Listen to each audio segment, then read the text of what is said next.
तर सगळ्यात पहिले तुम्हाला हे समजून घ्यावं लागेल की आपल्या इकॉनॉमीमध्ये प्लेयर्स कोण-कोण असतात आणि किती-किती असतात. सो इकॉनॉमीमधले प्लेयर्स म्हणजे कोण? तर सगळ्यात पहिला आणि महत्त्वाचा प्लेयर म्हणजे रिझर्व्ह बँक ऑफ इंडिया. हा संपूर्ण देशामधला जेवढाही बँक आहे, बँकिंग क्षेत्रातला हा रेग्युलेटर आहे. संपूर्ण बँकिंग क्षेत्राला हा रेग्युलेट करतो, मॅनेज करतो. त्यानंतर दुसरा महत्त्वाचा प्लेयर आहे कमर्शियल बँक. जितकेही कमर्शियल बँका आहेत किंवा कोऑपरेटिव्ह बँका आहेत, भारतातली जी बँकिंग प्रणाली आहे, बँकिंग सिस्टीम इन इंडिया, याच्यावर सुद्धा आपण म्हणजे हा एरिया झाला की त्याच्यानंतर आपण बँकिंग व्यवस्था समजून घेणार आहोत. कमर्शियल बँका, कोऑपरेटिव्ह बँका हे 2 नंबरचे महत्त्वाचे प्लेयर आहेत. तिसरे महत्त्वाचे प्लेयर म्हणजे डिपॉझिटर्स किंवा ज्यांना आपण म्हणतो खातेधारक. वेगवेगळ्या बँकांमध्ये ज्यांचे खाते असतात, असे डिपॉझिटर. मग हे इंडिव्हिज्युअल पण असू शकतात आणि फॅमिली पण असू शकते. त्यानंतर महत्त्वाचे प्लेयर म्हणजे कंपनी, उद्योग जगत, सर्व्हिस सेक्टर, मॅन्युफॅक्चरिंग सेक्टर, याच्यामधल्या जेवढ्याही कंपन्या आहेत त्या कंपन्या आणि सगळ्यात शेवटचा आणि महत्त्वाचा जो प्लेयर आहे ती म्हणजे सरकार. हे वेगवेगळे पार्टिसिपंट्स आहेत इकॉनॉमीमधले, वेगवेगळे हे खेळाडू आहेत इकॉनॉमीमधले आणि इकॉनॉमीमध्ये हे वेगवेगळ्या प्रकारचा रोल प्ले करतात आणि इकॉनॉमीमध्ये जी काही देवाणघेवाण होते ती या सगळ्या खेळाडूंच्या मध्ये होते. तर हे संपूर्ण जे बँकिंग सेक्टर आहे भारतातलं, आपण जर ते संपूर्ण बँकिंग सेक्टर बघितलं तर त्यामध्ये कमर्शियल बँका तर येतातच, त्याच प्रकारे कोऑपरेटिव्ह बँका येतात. सो या सर्व बँका आणि या सर्व बँकांवर लक्ष ठेवणारा, नियंत्रण ठेवणारा जो जी संस्था आहे तिला आपण म्हणतो इंग्लिशमध्ये रेग्युलेटर. फायनान्शियल सेक्टरचा रेग्युलेटर किंवा मराठीमध्ये नियामक, नियामक संस्था. तर ती संस्था आहे RBI, reserve bank of India.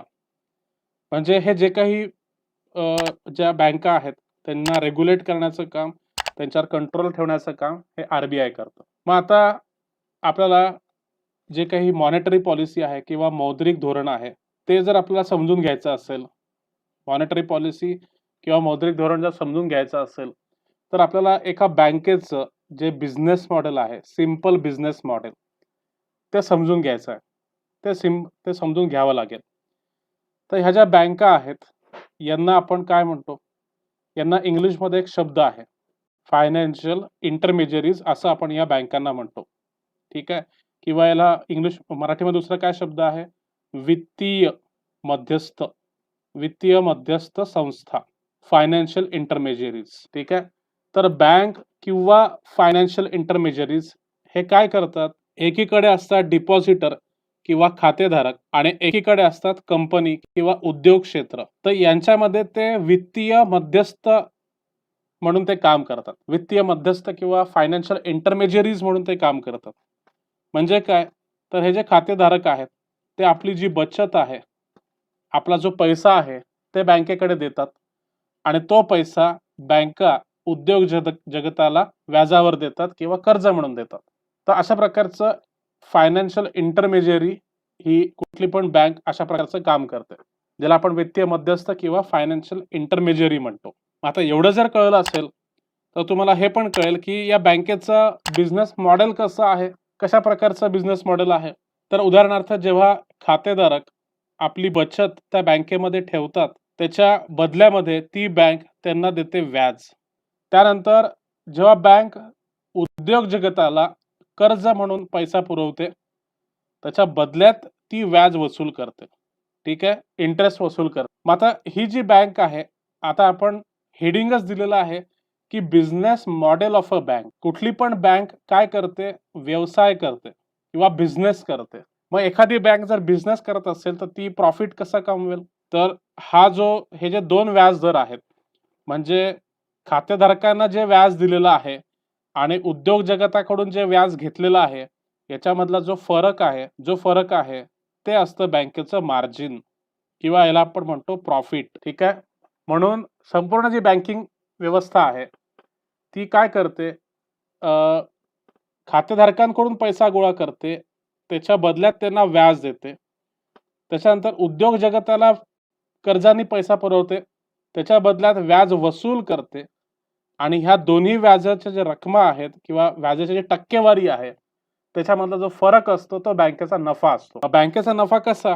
मग उदाहरणार्थ जे देणारा जे व्याज आहे ते असतं 8% आणि बँकेकडे येणारं जे व्याज असतं ते असतं 12%. मग अशा प्रकारे या दोघांमधला जो गॅप आहे तो किती असतो?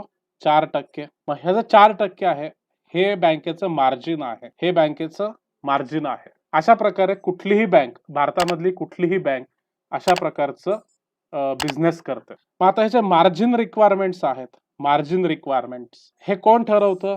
तर RBI ठरवते. रिझर्व्ह बँक ऑफ इंडिया ठरवते की भारतातल्या ज्या वेगवेगळ्या बँका आहेत त्यांनी किती टक्के मार्जिन ठेवावी, किती टक्के मार्जिन त्यांनी कमवावी, किती टक्के त्यांनी नफा कमवावा. RBI जर नसतं तर बँकांनी काय केलं असतं? मार्जिन 8%, 12%, 15% एवढी मार्जिन त्यांनी कमवली असती. परंतु मार्केटमध्ये व्याजदर कसे असले पाहिजे, बँकांनी किती व्याज दिलं पाहिजे, किती व्याज घेतलं पाहिजे, हे जे दोन व्याजदर आहेत आणि या दोन व्याजदरामधला जो फरक आहे तो कोण ठरवतं? तर रिझर्व्ह बँक ऑफ इंडिया ठरवतं. आणि रिझर्व्ह बँक ऑफ इंडिया हे जे काही करतं त्यालाच आपण म्हणतो बँकेचं मौद्रिक धोरण, रिझर्व्ह बँकेचं मौद्रिक धोरण.